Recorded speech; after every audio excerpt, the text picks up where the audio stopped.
As we have seen COVID-19 become this reality that's ingraining itself into the economy, what we're starting to do is starting to ask questions. Well, what is the economy going to look like when this is all said and done? We go out onto the roads today and we notice there's a lot fewer cars out on the roads because so many of us are sitting here on Zoom doing our work at home. And that has an impact on what's going on. But when we look at the long-term impacts of COVID-19, I'll use as an example, my mother is in an independent living facility.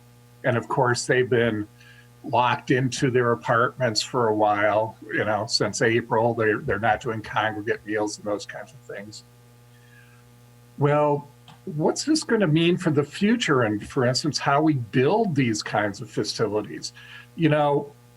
Back in the year 2000, we had twice as many kids under the age of 18 as we had people over the age of 65. Within 5 years, by 2025, that number in our region, within the 7-county region of SEMCOG, is going to be equal.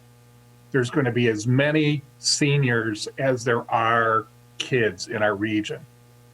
By 2045, we're going to have 3 times as many people age 85 or older.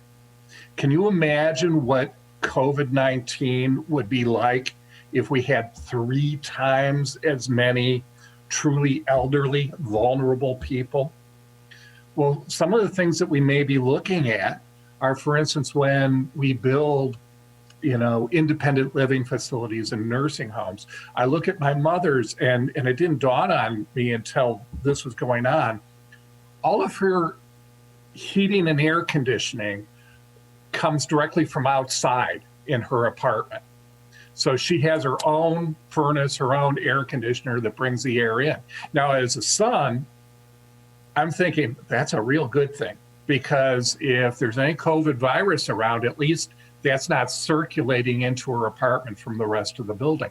So it's simple little things like that that are going to be happening.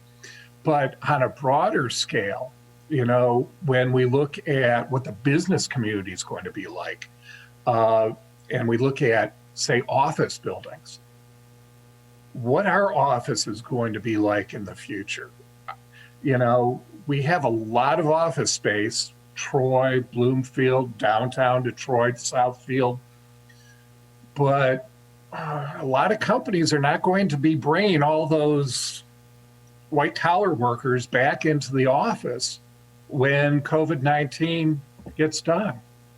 So now we have to look at things like internet connections, making sure that we really beef up the internet, because so many people are going to continue to work from home even once COVID-19 changes. It also changes, where are we going to live in the future?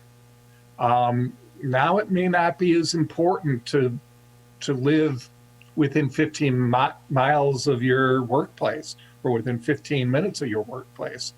You may be 2 hours away from your workplace because you only go there a couple times a month.